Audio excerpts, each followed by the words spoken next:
Somebody didn't want the gray state investigated, explored, and unveiled. That's why David Crowley is dead. He was the writer and director of one of the most controversial movies in modern history, and somebody didn't want him to produce it.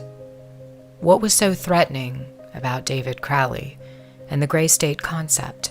Like Gray State, many Hollywood films have depicted apocalyptic themes and end-of-the-world scenarios, yet the directors of these films are still alive. Roland Emmerich wasn't murdered after directing blockbusters 2012 and A Day After Tomorrow. Steven Soderbergh wasn't killed after his movie, Contagion. But David Crowley is dead, along with his wife and child. They were killed before the production could be completed. What was so dangerous about Gray State? David Crowley claimed that his movie was based on real events, not Hollywood propaganda like you see in movies such as 2012. California is going down! God, you sound like a crazy person. The governor just said we're fine now. The guy's an actor, he's reading a script! So the Gray State is essentially an artistic representation of real aspects put into a fictional format. Once you open your eyes and start looking at all these trends like RFID, like martial law, like FEMA, like executive orders, you have to act within your own capacity to sort of, talk about this. A lot of people filter that into the political realm. A lot of people do other things like grassroots style. I mean, I'm a filmmaker, Danny's an actor. So we put our heads together and we started making a project that would act within our own faculty to portray that in a creative manner. So there's a story here. I have to start telling a story. So I was looking for the next film project to work on anyway. I'm like, well, this would be perfect. And it's not really perfect because you have to kind of filter down all this stuff into a narrative storyline that's not just propaganda telling you what's going to happen next, like 2012 or A Day After Tomorrow. It's got to be a human story, and it's got to be enduring and compelling. The way we're different is we're independent, and we don't expect any participation from any studios just because of its contentious nature. I mean, anyone knows that Hollywood has not approached this topic so directly before. That's what makes Gray State so compelling. It's that different. Definitely the trailer is our best efforts to kind of show this world and expose these very real issues that exist in our world today.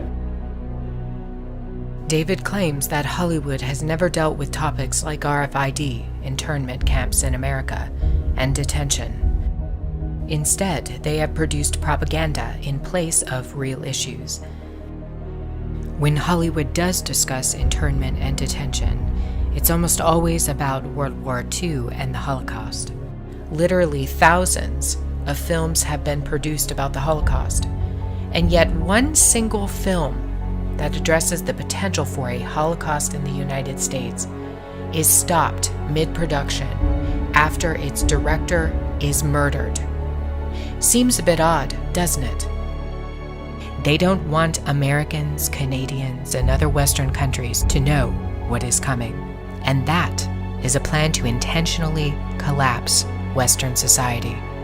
If you don't believe me, read the plan that's been in the books for over a century, planned out by the Illuminati and penned by Albert Pike back in the 1800s in his 3 World War predictions.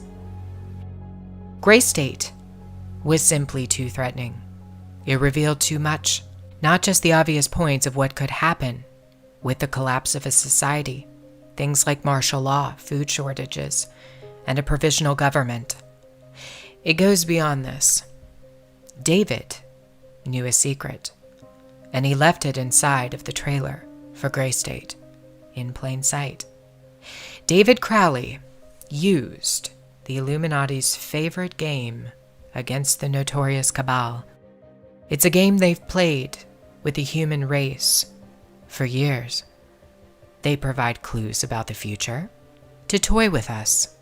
They did it with 9/11. They've done it with other major catastrophes. It's called predictive programming. On occasion, though, they get outsmarted at their own game. What was David's hidden message inside the Gray State? And could it be the reason for his death? Perhaps the scariest part of Gray State's conceptual trailer is this character here, who appears to be operating a guillotine. David Crowley was very intentional in this frame of the movie.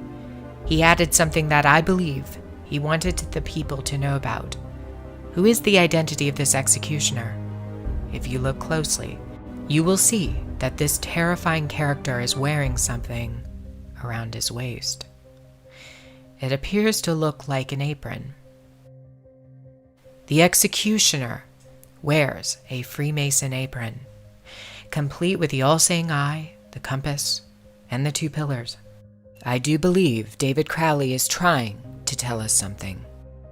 He is telling us that the organization behind the French and American revolutions, the organization behind the Italian Revolution of 1830, the organization that outlined a plan to overtake the Vatican in a document called the Alta Vendita, the organization behind the Trail of Tears and the deaths of thousands of Native Americans under Freemason Grand Master Andrew Jackson, the organization behind the Ku Klux Klan in the United States post-Civil War and its rebirth in 1915, the organization behind the detonations at Hiroshima and Nagasaki during 33rd degree Freemason Harry Truman's presidency. These are men with a radical revolutionary agenda throughout the entire world because they worship and follow a radical revolutionary deity.